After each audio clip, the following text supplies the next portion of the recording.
আচ্ছা, আপনি কি জানেন পৃথিবীর সবচেয়ে দামি এবং আকাঙ্ক্ষিত পাথর কোনটি? অনেকেই বলবেন হীরা, কিন্তু আসলে তা নয়। বরং হীরার রিসেল ভ্যালু সোনার চেয়ে অনেক অনেক অনেক গুণ কম। তবুও কেন আমরা বিয়ের আংটিতে হীরাই চাই? কেন একটি ছোট্ট পাথরের মূল্য লাখ লাখ টাকা? কারণ এর পিছনে কাজ করছে ডি বিয়ার্স কোম্পানির সেই মাস্টার প্ল্যান, যা ইতিহাসের সবচেয়ে বড় মার্কেটিং স্ক্যাম হিসেবে পরিচিত। গল্পটা শুরু হয় 1870 সালের দিকে দক্ষিণ আফ্রিকার কিম্বারলিতে বিশাল এক হীরার খনি আবিষ্কৃত হয়েছে। এর আগে হীরা ছিল রাজ পরিবারের জন্য অত্যন্ত বিরল একটি রত্ন। কিন্তু এই খনি আবিষ্কারের পর বাজারে হীরার বন্যা বয়ে গেল। ব্রিটিশ বিনিয়োগকারীরা প্রমোদ গুনলেন, বাজারে যদি হীরার যোগান এত বেড়ে যায়, তবে এর দাম তো কাচের মতোই সস্তা হয়ে যাবে। আর এই বিপদ এড়াতেই তারা একজোট হয়ে গঠন করলেন ডিপিয়ার্স কোম্পানি। আর তাদের প্রথম কাজ ছিল পৃথিবীর সব হীরার খনির মালিকানা নিজেদের হাতে নেওয়া। তারা কৃত্রিমভাবে বাজারে হীরার যোগান কমিয়ে দিতে শুরু করলো, যাতে মানুষ মনে করে হীরা এখনো খুবই বিরল। কিন্তু কেবলই হীরার যোগান কমালেই তো হবে না, মানুষের মনে হীরার চাহিদাও বাড়াতে হবে। আর তাই 1938 সালে ডি বিয়ার্স হাত মিলালো NWIR নামক একটি অ্যাড এজেন্সির সাথে। তারা বুঝতে পেরেছিল হীরাকে গহনা হিসেবে বিক্রি করলে চলবে না, একে মানুষের আবেগের সাথে জুড়ে দিতে হবে। আর তখনই শুরু হলো ইতিহাসের সবচেয়ে প্রভাবশালী ক্যাম্পেইন। তারা প্রচার করতে শুরু করলো যে হীরা হলো চিরন্তন প্রেমের প্রতীক। এবং 1948 সালে জন্ম নিল সেই বিখ্যাত slogan, a diamond is for ever.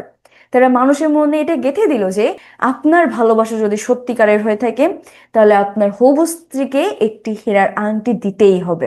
তবে ডিবিআর সেখানেই থেমে থাকেনি। তারা এটা নিয়ম করে দিল যে বাগদানের একটি আংটি হতে হবে একজন প্রেমিকের 2 মাসের বেতনের সমান দামের। তারা সিনেমার তারকাদের দিয়ে প্রচারণা চালালেন, রোমান্টিক গল্পে হীরাকে রাজকীয় মর্যাদা দিল। তরুণ সমাজ ভাবলো হীরা ছাড়া বাগদান মানেই অসম্পূর্ণ ভালোবাসা।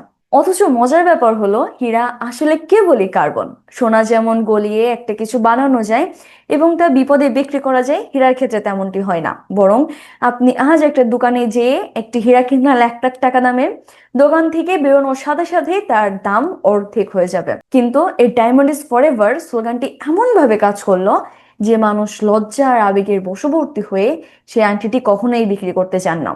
আর এভাবেই ডি বিয়ার্স তাদের রিসেল মার্কেটের ভয় দূর করেছিল। তবে এই মার্কেটিং স্ক্যাম কেবল আমেরিকায় সীমাবদ্ধ থাকেনি। 1950 দশকের দিকে জাপানে হীরা আর আংটি দিয়ে বিয়ের কোনো প্রচলনই ছিল না। ডি বিয়ার্স সেখানেও হানা দিল। তারা প্রচার করলো যে পশ্চিমা আধুনিক সংস্কৃতি মানেই হীরার আংটি। আর মাত্র 20 বছরেই জাপানে হীরা ব্যবহারের হার 5% থেকে বেড়ে 60% গিয়ে দাঁড়ালো। তারা সফলভাবে মানুষের সংস্কৃতি বদলে দিল, কেবল নিজেদের পকেট ভারী করার জন্য।